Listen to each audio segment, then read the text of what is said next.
जय श्री राम भाइयों। जैसे कि आप सभी को ऑलरेडी टॉपिक पता है, इस पे मैं पहले एक स्टोरी लगा चुका हूँ अपने इंस्टाग्राम प्रोफाइल पे, जिस पे अभी आप ये रील देख रहे हैं। कनाडा और इंडिया के बिगड़ते हालातों के बारे में ये पूरी टॉपिक है। मेनली टॉपिक की शुरुआत कहाँ से हुई, एक बार पहले उसको फास्ट फॉरवर्ड कर लेते हैं। टॉपिक की शुरुआत भिंडरावाला जो एक पंजाब के अंदर एक एक्टिविस्ट था, बहुत ज़बरदस्त एक्टिविस्ट था, खालिस्तान सपोर्टर था। उसके लिए ऑपरेशन ब्लू स्टार चलाया था इंदिरा गांधी सरकार ने उस टाइम पे, जब इंदिरा गांधी जी की सरकार थी। उसके बाद भिंडरावाले को तो मार दिया गया। ये हरमिंदर साहिब जो गोल्डन टेम्पल आज आप देखते हैं, उसके अंदर ये छुपा हुआ था, वहीं पर हमला हुआ। एक तरीके की वॉर क्रिएट हुई इंडियन ऑफिशियल्स, इंडियन पुलिस और भिंडरावाले की, जो वहाँ पे जो उनके साथ के जो समर्थक थे उनके बीच में। उसके बाद असैसिनेशन हुआ इंदिरा गांधी का, वो भी सिख बॉडीगार्ड्स के थ्रू ही हुआ। एक खालिस्तानी प्रोपोगेंडा था, वो भी एक एजेंडा था कि भाई मारना है इंदिरा गांधी को, क्योंकि इन्होंने हमारे बहुत बड़े एक सपोर्टर, एक एक्टिविस्ट को ख़त्म कर दिया एक सिचुएशन में। भिंडरावाले का ही बदला लिया गया इंदिरा गांधी की मौत के थ्रू। उसके बाद एंटी-6 राइट हुए। एंटी-6 राइट्स के समय ये जो बंदा है जिसका हम नाम सुन रहे हैं कनाडा और इंडिया के मैटर के बीच में, इस बंदे का नाम उस समय से चालू है। ये उस समय भी एक खालिस्तानी एक्टिविस्ट था पंजाब के अंदर, जलंधर के अंदर था ये, हरदीप सिंह निज्जर। हरदीप सिंह निज्जर उस समय जब एंटी-6 राइट हो रहे थे, तब ये यहाँ से भागकर कनाडा चला गया एक फेक पासपोर्ट के साथ, जिसमें इसका नाम रवि शर्मा था। उसके बाद इसने वहाँ जाकर बब्बर खालिस्तानी इंटरनेशनल ज्वाइन करा, जो कि तलविंदर सिंह परमार का एक क्रिएटेड ऑर्गेनाइजेशन था, जो कि खालिस्तानी एक मांग के लिए एक्टिविटीज़ करते रहते थे। मैसिव डिस्ट्रक्शन या मैसिव निगाह के अंदर ये लोग तब आए, जब बब्बर खालिस्तानी इंटरनेशनल तब आया जब इन्होंने 1985 के अंदर कनाडा के टोरंटो से बॉम्बे जाने वाले एक जहाज़ को, एक एयरप्लेन को हवा में ही ब्लास्ट कर दिया, जिसमें 323 कैनेडियंस मारे गए। 1985 की बात है। फिर उसके बाद दूसरी बार हरदीप सिंह निज्जर का नाम जब वापस ऊपर आया, तो वो तब आया जब इसने लुधियाना के एक सिनेमा हॉल के अंदर ब्लास्ट करा, जिसमें 4 लोग ख़त्म हो गए और 70 लोग कम से कम घायल हुए। उसके बाद वापस से इसका नाम आया हरदीप सिंह निज्जर का। ये मेन अक्यूज चल रहा है तब से। ये जो सिटीजन बता रहे हैं ना, जस्टिन ट्रूडो जी, उस पर भी आऊँगा मैं। ये जो जस्टिन ट्रूडो जी अपने एक बहुत ही एक सॉवरेनिटी के बारे में बात कर रहे हैं, पार्लियामेंट में खड़े होकर सिटीजन्स के बारे में बात कर रहे हैं कि Hardeep Singh Nijjar is our citizen. तो ये जो चीज़ें हैं ना, इस पे आएंगे, पहले हम इस पे बात करते हैं, ठीक है। तो जब 2010 के अंदर 2010 के अंदर आर्य समाज रोड पे ब्लास्ट हुआ था एक कार के अंदर, उसके अंदर भी मेन अक्यूज हरदीप सिंह निज्जर ही था। उसके बाद एक सब्स्टिट्यूट बनाया गया बब्बर खालिस्तानी इंटरनेशनल का, जिसका नाम था खालिस्तानी टाइगर फोर्स।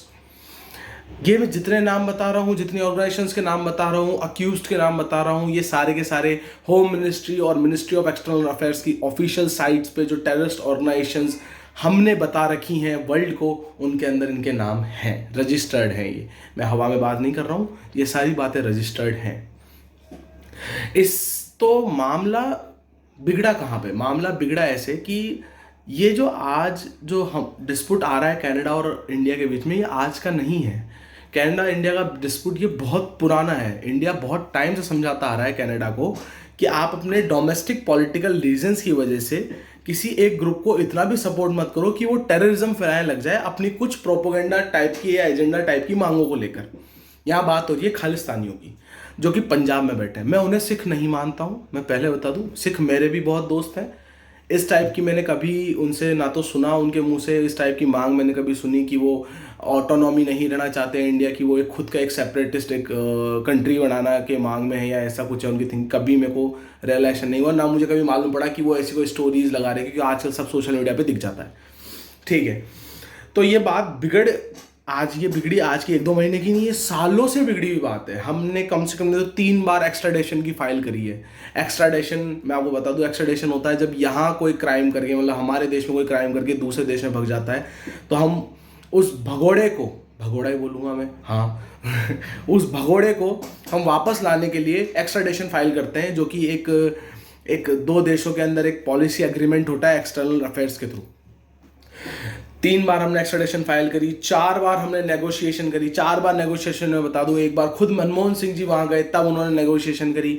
एक बार पार्लियामेंट सेशन अटेंड करने के लिए स्पेशल गेस्ट के रूप में इंदिरा गांधी जी खुद गई, तब उन्होंने चीफ मिनिस्टर ऑफ पंजाब थे अमरिंदर सिंह बादल, जस्टिन ट्रूडो जी जब इंडिया आए थे तब उन्होंने उस समय बात करी थी। उन्होंने बैठते ही कॉन्वर्सेशन में 5 टेररिस्ट के नाम एक लिस्ट के अंदर ट्रूडो जी को पकड़ा दिए थे कि सर ये वो हैं जो आपके वहीं रहते हैं, आपकी सिटीजनशिप इनके पास है, बट ये एक वॉयलेटिंग एक्टिविटीज़ में शामिल है, एक ऐसे प्रोपोगेंडा में शामिल हैं जो कि ह्यूमैनिटी के लिए बहुत गलत है।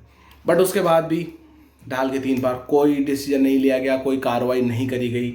2 बार मिनिस्ट्री ऑफ होम अफेयर्स से, मिनिस्ट्री ऑफ एक्सटर्नल अफेयर्स से नोटिस जारी करा गया, बाकायदा ऑर्गेनाइजेशंस के नाम बब्बर खालिस्तानी इंटरनेशनल और खालिस्तानी टाइगर फोर्स जैसों के नाम बाकायदा भेजे गए।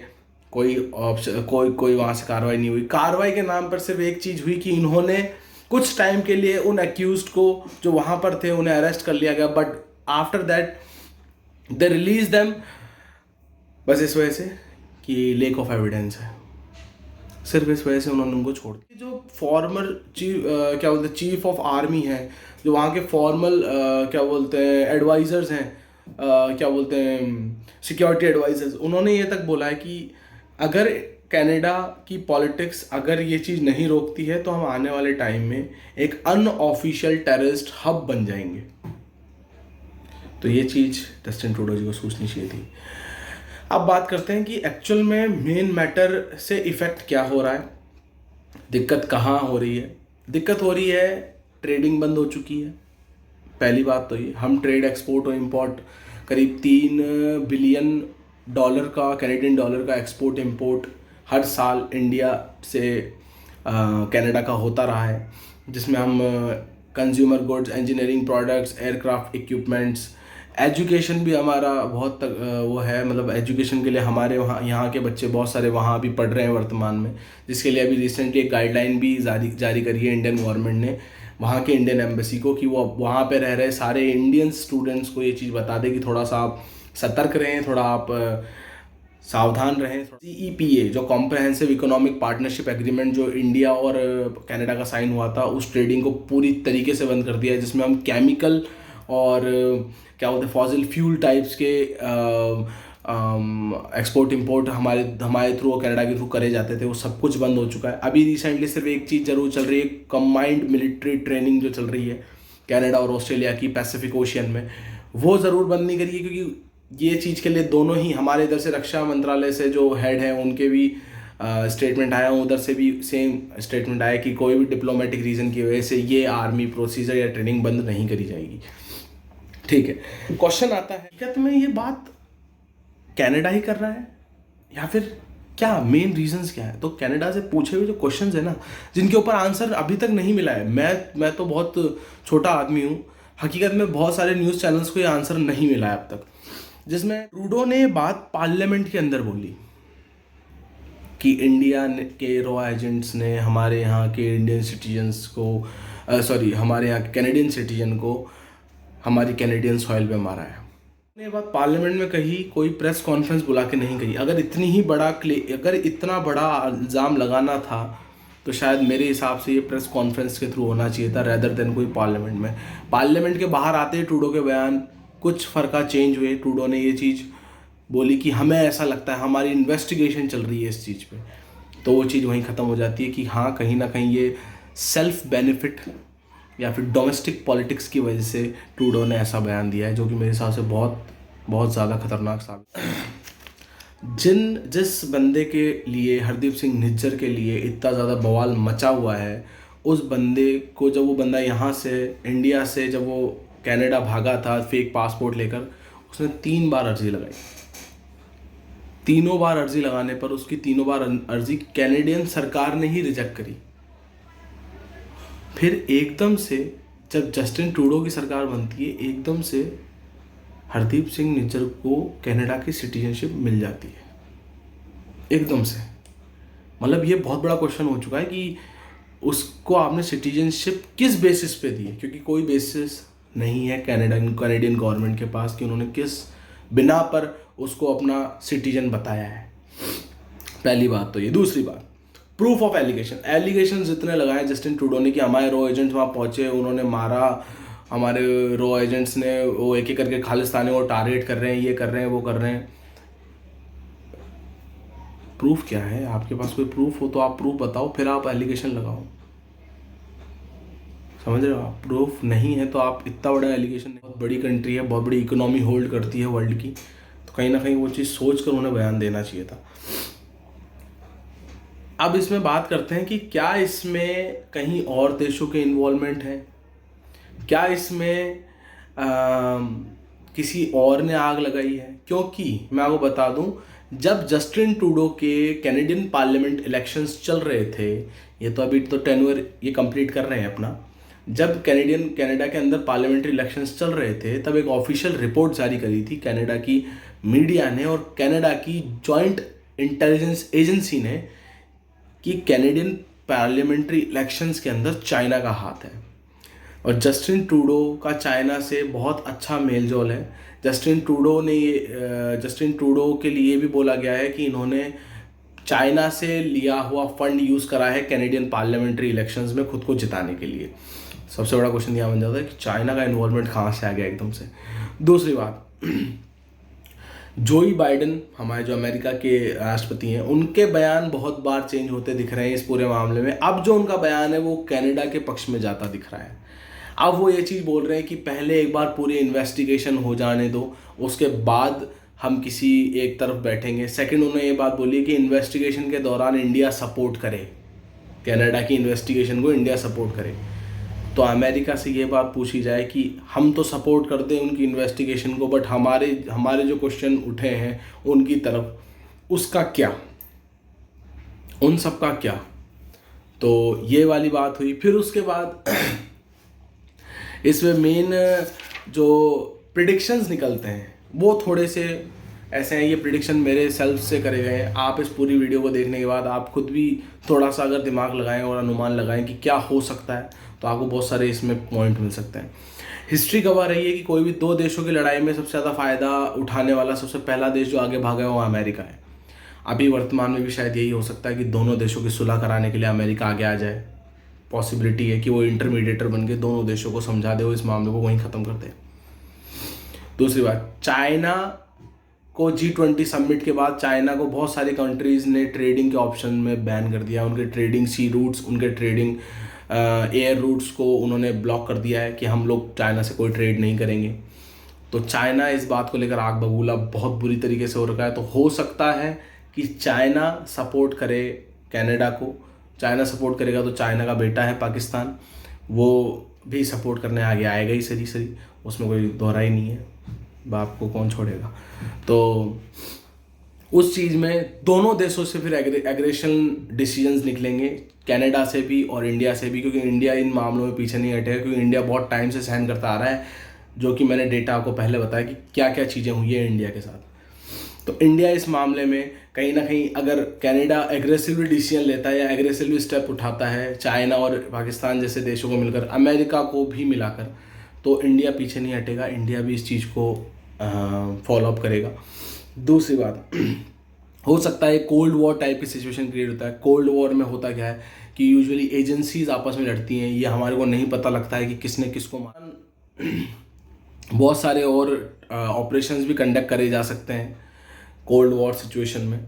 सेकंड, इसमें नुकसान दोनों देशों को होगा, कोलेट्रल डैमेज हमारे को दिखेगा ट्रेडिंग पॉलिसीज़ के अंदर, कि हमारे ट्रेड बंद हो चुके होंगे कनाडा से।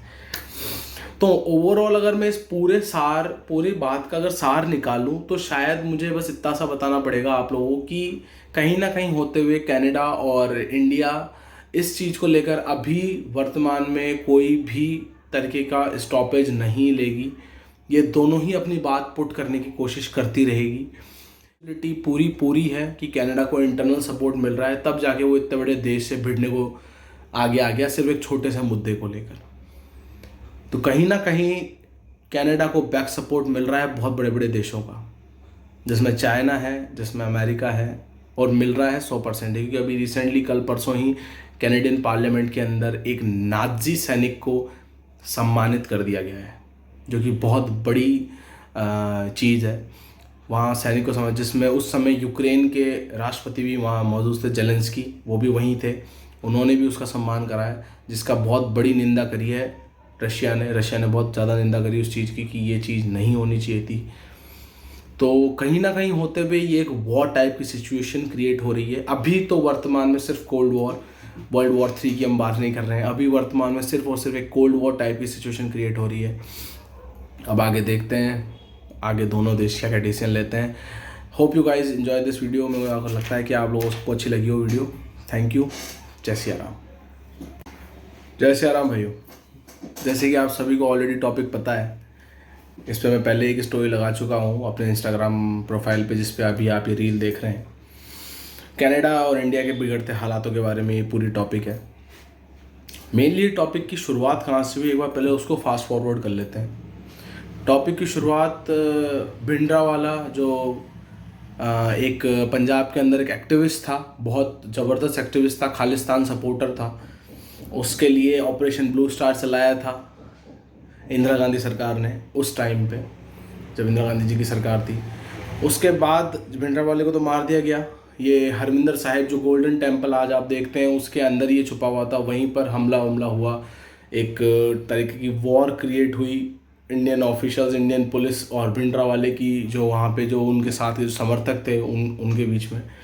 उसके बाद असैसिनेशन हुआ इंदिरा गांधी का, वो भी सिख बॉडीगार्ड्स के थ्रू ही हुआ। एक खालिस्तानी प्रोपोगेंडा था, वो भी एक एजेंडा था कि भाई मारना है इंदिरा गांधी को, क्योंकि इन्होंने हमारे बहुत बड़े एक सपोर्टर, एक एक्टिविस्ट को ख़त्म कर दिया एक सिचुएशन में। भिंडरावाले का ही बदला लिया गया इंदिरा गांधी की मौत के थ्रू। उसके बाद एंटी-6 राइट हुए। एंटी-6 राइट्स के समय ये जो बंदा है जिसका हम नाम सुन रहे हैं कनाडा और इंडिया के मैटर के बीच में, इस बंदे का नाम उस समय से चालू है। ये उस समय भी एक खालिस्तानी एक्टिविस्ट था पंजाब के अंदर, जलंधर के अंदर था ये, हरदीप सिंह निज्जर। हरदीप सिंह निज्जर उस समय जब एंटी-6 राइट हो रहे थे, तब ये यहाँ से भागकर कनाडा चला गया एक फेक पासपोर्ट के साथ, जिसमें इसका नाम रवि शर्मा था। उसके बाद इसने वहाँ जाकर बब्बर खालिस्तानी इंटरनेशनल ज्वाइन करा, जो कि तलविंदर सिंह परमार का एक क्रिएटेड ऑर्गेनाइजेशन था, जो कि खालिस्तानी एक मांग के लिए एक्टिविटीज़ करते रहते थे। मैसिव डिस्ट्रक्शन या मैसिव निगाह के अंदर ये लोग तब आए, जब बब्बर खालिस्तानी इंटरनेशनल तब आया जब इन्होंने 1985 के अंदर कनाडा के टोरंटो से बॉम्बे जाने वाले एक जहाज़ को, एक एयरप्लेन को हवा में ही ब्लास्ट कर दिया, जिसमें 323 कैनेडियंस मारे गए। 1985 की बात है। फिर उसके बाद दूसरा नाम दूसरी बार हरदीप सिंह निज्जर का नाम जब वापस ऊपर आया, तो वो तब आया जब इसने लुधियाना के एक सिनेमा हॉल के अंदर ब्लास्ट करा, जिसमें 4 लोग ख़त्म हो गए और 70 लोग कम से कम घायल हुए। उसके बाद वापस से इसका नाम आया हरदीप सिंह निज्जर का। ये मेन अक्यूज चल रहा है तब से। ये जो सिटीजन बता रहे हैं ना, जस्टिन ट्रूडो जी, उस पर भी आऊँगा मैं। ये जो जस्टिन ट्रूडो जी अपने एक बहुत ही एक सॉवरेनिटी के बारे में बात कर रहे हैं, पार्लियामेंट में खड़े होकर सिटीजन्स के बारे में बात कर रहे हैं कि Hardeep Singh Nijjar is our citizen. तो ये जो चीज़ें हैं ना, इस पे आएंगे, पहले हम इस पे बात करते हैं, ठीक है। तो जब 2010 के अंदर 2010 के अंदर आर्य समाज रोड पे ब्लास्ट हुआ था एक कार के अंदर, उसके अंदर भी मेन अक्यूज हरदीप सिंह निज्जर ही था। उसके बाद एक सब्स्टिट्यूट बनाया गया बब्बर खालिस्तानी इंटरनेशनल का, जिसका नाम था खालिस्तानी टाइगर फोर्स। ये मैं जितने नाम बता रहा हूँ, जितनी ऑर्गेनाइजेशंस के नाम बता रहा हूँ, अक्यूज्ड के नाम बता रहा हूँ, ये सारे के सारे होम मिनिस्ट्री और मिनिस्ट्री ऑफ एक्सटर्नल अफेयर्स की ऑफिशियल साइट्स पे जो टेररिस्ट ऑर्गेनाइजेशंस हमने बता रखी हैं वर्ल्ड को, उनके अंदर इनके नाम हैं, रजिस्टर्ड हैं। ये मैं हवा में बात नहीं कर रहा हूँ, ये सारी बातें रजिस्टर्ड हैं। तो मामला बिगड़ा कहाँ पे? मामला बिगड़ा ऐसे कि ये जो आज जो हम डिस्प्यूट आ रहा है कनाडा और इंडिया के बीच में, ये आज का नहीं है। कनाडा इंडिया का डिस्प्यूट ये बहुत पुराना है। इंडिया बहुत टाइम से समझाता आ रहा है कनाडा को कि आप अपने डोमेस्टिक पॉलिटिकल रीजंस की वजह से किसी एक ग्रुप को इतना भी सपोर्ट मत करो कि वो टेररिज्म फैलाने लग जाए अपनी कुछ प्रोपोगेंडा टाइप की या एजेंडा टाइप की मांगों को लेकर। यहाँ बात हो रही है खालिस्तानियों की, जो कि पंजाब में बैठे हैं। मैं उन्हें सिख नहीं मानता हूँ, मैं पहले बता दूँ। सिख मेरे भी बहुत दोस्त हैं, इस टाइप की मैंने कभी उनसे ना तो सुना उनके मुंह से, इस टाइप की मांग मैंने कभी सुनी कि वो ऑटोनॉमी नहीं रहना चाहते हैं इंडिया की, वो एक खुद का एक सेपरेटिस्ट एक कंट्री बनाना के मांग में है या ऐसा कुछ है उनकी थिंक। कभी मेरे को रियलाइजेशन नहीं हुआ, ना मुझे कभी मालूम पड़ा कि वो ऐसी कोई स्टोरीज लगा रहे हैं, क्योंकि आजकल सब सोशल मीडिया पे दिख जाता है। ठीक है, तो ये बात बिगड़ी आज की 1-2 महीने की नहीं, ये सालों से बिगड़ी हुई बात है। हमने कम से कम तो 3 बार एक्स्ट्राडेशन की फाइल करी है। एक्स्ट्राडेशन मैं आपको बता दूं, एक्स्ट्राडेशन होता है जब यहाँ कोई क्राइम करके, मतलब हमारे देश में कोई क्राइम करके दूसरे देश में भग जाता है, तो हम उस भगोड़ा ही बोलूँगा मैं, हाँ उस भगोड़े को हम वापस लाने के लिए एक्स्ट्राडेशन फाइल करते हैं, जो कि एक 2 देशों के अंदर एक पॉलिसी एग्रीमेंट होता है एक्सटर्नल अफेयर्स के थ्रू। 3 बार हमने एक्स्ट्राडिशन फाइल करी, 4 बार हमने नेगोशिएशन करी। 4 बार नेगोशिएशन में बता दूं, एक बार खुद मनमोहन सिंह जी वहां गए तब उन्होंने नेगोशिएशन करी।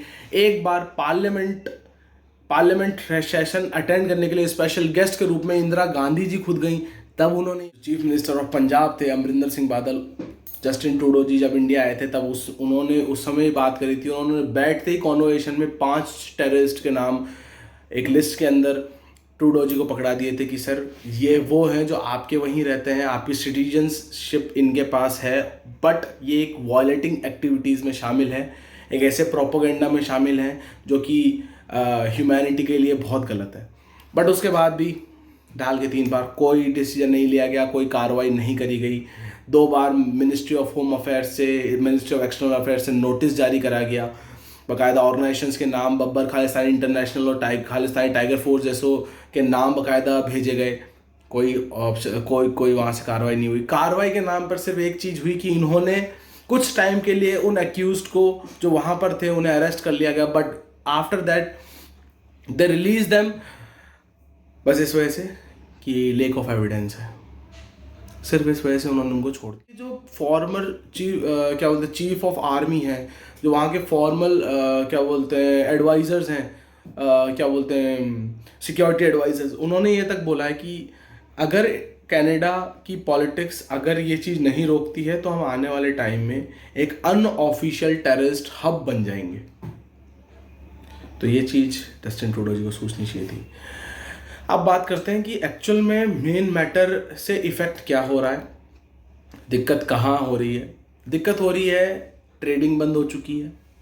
पहली बात तो ये, हम ट्रेड एक्सपोर्ट और इंपोर्ट करीब $3 बिलियन का, कैनेडियन डॉलर का एक्सपोर्ट इंपोर्ट हर साल इंडिया से कनाडा का होता रहा है, जिसमें हम consumer goods, engineering products, aircraft equipments, education भी हमारा बहुत तक वो है, मतलब एजुकेशन के लिए हमारे वहाँ यहाँ के बच्चे बहुत सारे वहाँ भी पढ़ रहे हैं वर्तमान में, जिसके लिए अभी रिसेंटली एक गाइडलाइन भी जारी करी है इंडियन गवर्नमेंट ने वहाँ के इंडियन एम्बेसी को, कि वो वहाँ पे रह रहे सारे इंडियन स्टूडेंट्स को ये चीज़ बता दे कि थोड़ा सा आप सतर्क रहें, थोड़ा आप सावधान रहें। CEPA जो कॉम्प्रहेंसिव इकोनॉमिक पार्टनरशिप एग्रीमेंट जो इंडिया और कनाडा का साइन हुआ था, उस ट्रेडिंग को पूरी तरीके से बंद कर दिया है, जिसमें हम केमिकल और फॉसिल फ्यूल टाइप्स के एक्सपोर्ट इंपोर्ट हमारे थ्रू और कनाडा के थ्रू करे जाते थे, वो सब कुछ बंद हो चुका है। अभी रिसेंटली सिर्फ एक चीज़ जरूर चल रही है, कंबाइंड मिलिट्री ट्रेनिंग जो चल रही है कनाडा और ऑस्ट्रेलिया की पैसिफिक ओशियन में, वो ज़रूर बंद नहीं करी है, क्योंकि ये चीज़ के लिए दोनों ही हमारे इधर से रक्षा मंत्रालय से जो हेड है उनके भी स्टेटमेंट आया, उधर से भी सेम स्टेटमेंट आया कि कोई भी डिप्लोमेटिक रीज़न की वजह से ये आर्मी प्रोसीजर या ट्रेनिंग बंद नहीं करी जाएगी। ठीक है, क्वेश्चन आता है हकीकत में ये बात कनाडा ही कर रहा है या फिर क्या मेन रीजंस क्या है? तो कनाडा से पूछे हुए जो क्वेश्चंस है ना, जिनके ऊपर आंसर अभी तक नहीं मिला है, मैं तो बहुत छोटा आदमी हूँ, हकीकत में बहुत सारे न्यूज़ चैनल्स को ये आंसर नहीं मिला है अब तक, जिसमें ट्रूडो ने बात पार्लियामेंट के अंदर बोली कि इंडिया के रॉ एजेंट्स ने हमारे यहाँ के इंडियन सिटीजन्स को हमारे यहाँ के कैनेडियन सिटीजन को हमारी कैनेडियन सॉइल पे मारा है। ये बात पार्लियामेंट में कही, कोई प्रेस कॉन्फ्रेंस बुला के नहीं कही। अगर इतना बड़ा इल्ज़ाम लगाना था तो शायद मेरे हिसाब से ये प्रेस कॉन्फ्रेंस के थ्रू होना चाहिए था, रेदर देन कोई पार्लियामेंट में। पार्लियामेंट के बाहर आते ही ट्रूडो के बयान कुछ फ़र्का चेंज हुए। ट्रूडो ने ये चीज़ बोली कि हमें ऐसा लगता है, हमारी इन्वेस्टिगेशन चल रही है इस चीज़ पे, तो वो चीज़ वहीं ख़त्म हो जाती है कि हाँ कहीं ना कहीं ये सेल्फ बेनिफिट या फिर डोमेस्टिक पॉलिटिक्स की वजह से ट्रूडो ने ऐसा बयान दिया है, जो कि मेरे हिसाब से बहुत बहुत ज़्यादा खतरनाक साबित। जिस बंदे के लिए, हरदीप सिंह निज्जर के लिए इतना ज़्यादा बवाल मचा हुआ है, उस बंदे को, जब वो बंदा यहाँ से, इंडिया से जब वो कनाडा भागा था फेक पासपोर्ट लेकर, उसने 3 बार अर्जी लगाई। तीनों बार अर्जी लगाने पर उसकी तीनों बार अर्जी कैनेडियन सरकार ने ही रिजेक्ट करी। फिर एकदम से जब जस्टिन ट्रूडो की सरकार बनती है, एकदम से हरदीप सिंह निज्जर को कनाडा की सिटीजनशिप मिल जाती है एकदम से। मतलब ये बहुत बड़ा क्वेश्चन हो चुका है कि उसको आपने सिटीजनशिप किस बेसिस पे दी है, क्योंकि कोई बेसिस नहीं है कैनेडियन गवर्नमेंट के पास कि उन्होंने किस बिना पर उसको अपना सिटीजन बताया है। पहली बात तो ये। दूसरी बात, प्रूफ ऑफ एलिगेशन जितने लगाए जस्टिन ट्रूडो ने कि हमारे रॉ एजेंट वहाँ पहुँचे, उन्होंने मारा, हमारे रॉ एजेंट्स ने वो एक एक करके खालिस्तानी को टारगेट कर रहे हैं, ये कर रहे हैं, वो कर रहे हैं। प्रूफ क्या है? आपके पास कोई प्रूफ हो तो आप प्रूफ बताओ, फिर आप एलिगेशन लगाओ। समझ रहे हो आप? प्रूफ नहीं है तो आप इतना बड़ा एलिगेशन, बहुत बड़ी कंट्री है, बहुत बड़ी इकोनॉमी होल्ड करती है वर्ल्ड की, तो कहीं ना कहीं वो चीज़ सोच कर उन्हें बयान देना चाहिए था। अब इसमें बात करते हैं कि क्या इसमें कहीं और देशों के इन्वॉल्वमेंट है, क्या इसमें किसी और ने आग लगाई है? क्योंकि मैं आपको बता दूं, जब जस्टिन ट्रूडो के कैनेडियन पार्लियामेंट इलेक्शंस चल रहे थे, ये तो अभी तो टेन्योर ये कंप्लीट कर रहे हैं अपना, जब कनाडा के अंदर पार्लियामेंट्री इलेक्शंस चल रहे थे, तब एक ऑफिशियल रिपोर्ट जारी करी थी कनाडा की मीडिया ने और कनाडा की जॉइंट इंटेलिजेंस एजेंसी ने कि कैनेडियन पार्लियामेंट्री इलेक्शंस के अंदर चाइना का हाथ है। और जस्टिन ट्रूडो का चाइना से बहुत अच्छा मेल जोल है। जस्टिन ट्रूडो के लिए भी बोला गया है कि इन्होंने चाइना से लिया हुआ फंड यूज़ करा है कैनेडियन पार्लियामेंट्री इलेक्शंस में खुद को जिताने के लिए। सबसे बड़ा क्वेश्चन यहाँ बन जाता है कि चाइना का इन्वॉल्वमेंट कहाँ से आ गया एकदम से। दूसरी बात, जोई बाइडेन, हमारे जो अमेरिका के राष्ट्रपति हैं, उनके बयान बहुत बार चेंज होते दिख रहे हैं इस पूरे मामले में। अब जो उनका बयान है वो कनाडा के पक्ष में जाता दिख रहा है। अब वो ये चीज़ बोल रहे हैं कि पहले एक बार पूरी इन्वेस्टिगेशन हो जाने दो, उसके बाद हम किसी एक तरफ बैठेंगे। सेकंड, उन्होंने ये बात बोली कि इन्वेस्टिगेशन के दौरान इंडिया सपोर्ट करे, कनाडा की इन्वेस्टिगेशन को इंडिया सपोर्ट करे। तो अमेरिका से ये बात पूछी जाए कि हम तो सपोर्ट करते हैं उनकी इन्वेस्टिगेशन को, बट हमारे जो क्वेश्चन उठे हैं उनकी तरफ, उसका क्या, उन सब का क्या? तो ये वाली बात हुई। फिर उसके बाद इसमें मेन जो प्रिडिक्शंस निकलते हैं वो थोड़े से ऐसे हैं। ये प्रिडिक्शन मेरे सेल्फ से करे गए हैं। आप इस पूरी वीडियो को देखने के बाद आप खुद भी थोड़ा सा अगर दिमाग लगाएं और अनुमान लगाएं कि क्या हो सकता है, तो आपको बहुत सारे इसमें पॉइंट मिल सकते हैं। हिस्ट्री गवाह रही है कि कोई भी दो देशों की लड़ाई में सबसे ज़्यादा फ़ायदा उठाने वाला सबसे पहला देश जो आगे भागा है वो अमेरिका है। अभी वर्तमान में भी शायद यही हो सकता है कि दोनों देशों की सुलह कराने के लिए अमेरिका आगे आ जाए। पॉसिबिलिटी है कि वो इंटरमीडिएटर बन के दोनों देशों को समझा दे, वो इस मामले को वहीं ख़त्म कर दे। दूसरी बात, चाइना को G20 समिट के बाद चाइना को बहुत सारी कंट्रीज़ ने ट्रेडिंग के ऑप्शन में बैन कर दिया। उनके ट्रेडिंग सी रूट्स, उनके ट्रेडिंग एयर रूट्स को उन्होंने ब्लॉक कर दिया है कि हम लोग चाइना से कोई ट्रेड नहीं करेंगे। तो चाइना इस बात को लेकर आग बबूला बहुत बुरी तरीके से हो रखा है। तो हो सकता है कि चाइना सपोर्ट करे कनाडा को। चाइना सपोर्ट करेगा तो चाइना का बेटा है पाकिस्तान, वो भी सपोर्ट करने आगे आएगा ही सरी, उसमें कोई दोहरा ही नहीं है। बाप को कौन छोड़ेगा? तो उस चीज़ में दोनों देशों से फिर एग्रेशन डिसीजंस निकलेंगे, कनाडा से भी और इंडिया से भी, क्योंकि इंडिया इन मामलों में पीछे नहीं हटेगा, क्योंकि इंडिया बहुत टाइम से सहन करता आ रहा है, जो कि मैंने डेटा आपको पहले बताया कि क्या क्या चीज़ें हुई है इंडिया के साथ। तो इंडिया इस मामले में कहीं ना कहीं अगर कनाडा एग्रेसिवली डिसीजन लेता है या एग्रेसिवली स्टेप उठाता है चाइना और पाकिस्तान जैसे देशों को मिलकर, अमेरिका को भी मिलाकर, तो इंडिया पीछे नहीं हटेगा। इंडिया भी इस चीज़ को फॉलो अप करेगा। दूसरी बात, हो सकता है कोल्ड वॉर टाइप की सिचुएशन क्रिएट होता है। कोल्ड वॉर में होता क्या है कि यूजुअली एजेंसीज आपस में लड़ती हैं, ये हमारे को नहीं पता लगता है कि किसने किसको मारा। बहुत सारे और ऑपरेशंस भी कंडक्ट करे जा सकते हैं कोल्ड वॉर सिचुएशन में। सेकंड, इसमें नुकसान दोनों देशों को होगा, कोलैटरल डैमेज हमारे को दिखेगा ट्रेडिंग पॉलिसीज़ के अंदर, कि हमारे ट्रेड बंद हो चुके होंगे कनाडा से। तो ओवरऑल अगर मैं इस पूरी बात का अगर सार निकालूं तो शायद मुझे बस इतना सा बताना पड़ेगा आप लोगों की कहीं ना कहीं होते हुए कनाडा और इंडिया इस चीज़ को लेकर अभी वर्तमान में कोई भी तरीके का स्टॉपेज नहीं लेगी। ये दोनों ही अपनी बात पुट करने की कोशिश करती रहेगी। पूरी पूरी है कि कनाडा को इंटरनल सपोर्ट मिल रहा है, तब जाके वो इतने बड़े देश से भिड़ने को आगे आ गया सिर्फ एक छोटे से मुद्दे को लेकर। तो कहीं ना कहीं कनाडा को बैक सपोर्ट मिल रहा है बहुत बड़े बड़े देशों का, जिसमें चाइना है, जिसमें अमेरिका है, और मिल रहा है 100%। क्योंकि अभी रिसेंटली कल परसों ही कैनेडियन पार्लियामेंट के अंदर एक नाजी सैनिक को सम्मानित कर दिया गया है, जो कि बहुत बड़ी चीज़ है। वहाँ सैनिक को समझ, जिसमें उस समय यूक्रेन के राष्ट्रपति भी वहाँ मौजूद थे, जेलेंस्की, वो भी वहीं थे, उन्होंने भी उसका सम्मान करा है, जिसका बहुत बड़ी निंदा करी है रशिया ने बहुत ज़्यादा निंदा करी उस चीज़ की कि ये चीज़ नहीं होनी चाहिए थी। तो कहीं ना कहीं होते हुए ये एक वॉर टाइप की सिचुएशन क्रिएट हो रही है। अभी तो वर्तमान में सिर्फ कोल्ड वॉर, वर्ल्ड वॉर 3 की हम बात नहीं कर रहे हैं, अभी वर्तमान में सिर्फ और सिर्फ एक कोल्ड वॉर टाइप की सिचुएशन क्रिएट हो रही है। अब आगे देखते हैं आगे दोनों देश क्या डिसीजन लेते हैं। Hope you guys enjoy this video. मुझे लगता है कि आप लोगों को अच्छी लगी हो वीडियो। Thank you. जय सिया राम।